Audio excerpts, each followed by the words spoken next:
Hello, and welcome to Monday's card reading. Magnificent Monday. I hope that your Monday is starting off lovely.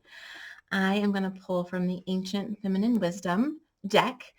I recently had somebody, probably innocently enough, question my spirituality, and because it's changed over the years.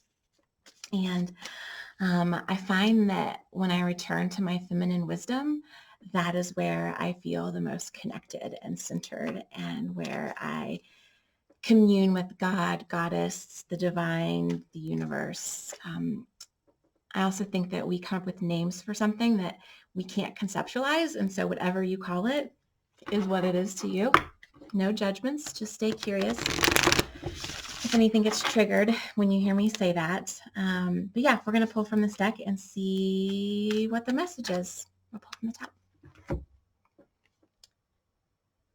Maenads, revelry. Maenads. I never know how to pronounce most of these things. I think I picked decks that I felt confident that I could read them. Either way, we shall continue. Revelry. So if you are joining me for the first time and you've never listened to or watched a reading, I invite you to get into a calm, safe space. Allow yourself, if you feel safe, to close your eyes, really welcome in your spirit guides, and just get connected, and allow for whatever message may come through to be whatever it needs to be for you.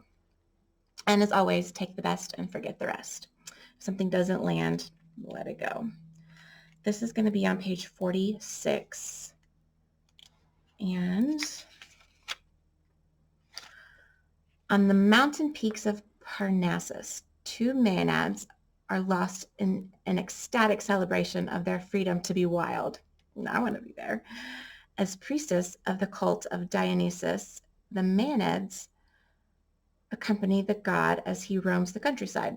Frenetically, they shake their tambourines to awaken the nature spirits. Like their god, they dress in animal skins, showing their affinity with their instinctive nature. On a symbolic level, Dionysus and his maenads personify the freedom from the constraints of an ordinary life. As the joy of feasting and revelry, Dionysus freed his followers from their everyday cares. As the god of wine, he lifted the spirit, allowing it to freely participate in the reverie of the moment. When the maenads appear, they reveal a time of liberation from the restrictions of an everyday life.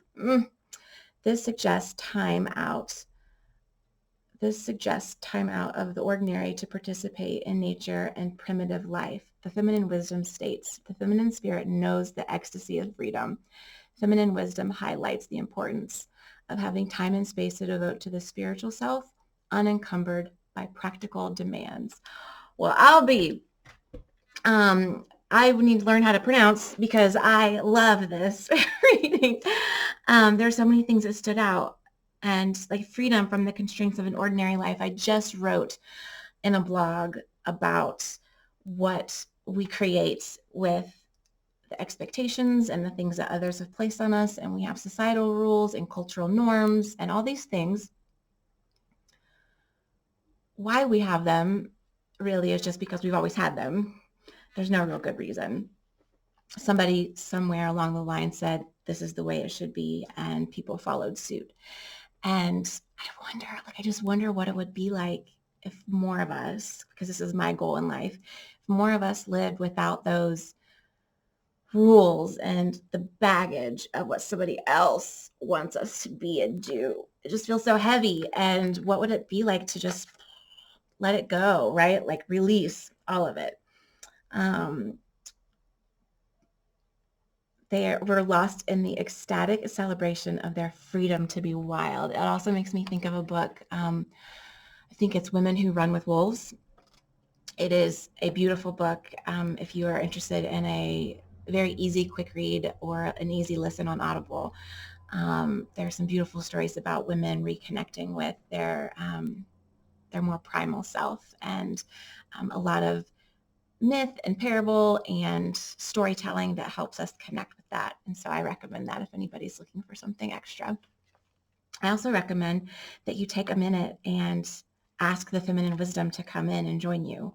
When you close your eyes and you think about your space, the space that you inhabit, welcome into that space the wisdom that comes from the divine, the feminine divine. See what happens. See what comes through. See what it feels like. See what it sounds like. Listen, stay quiet so that you can hear. This is an exercise that you can do anytime. You can call in the ancient feminine wisdom at any moment of the day, all day, every day. But I do suggest the getting quiet part and really being intentional about what you can draw in, because she wants to free you. And I don't know anybody who wants to be shackled by chains of constraints and other people's expectations. So if you are seeking that freedom, may you find it now. And may you create space, create the time to devote to the spiritual self unencumbered by practical demands. All right. Love and light.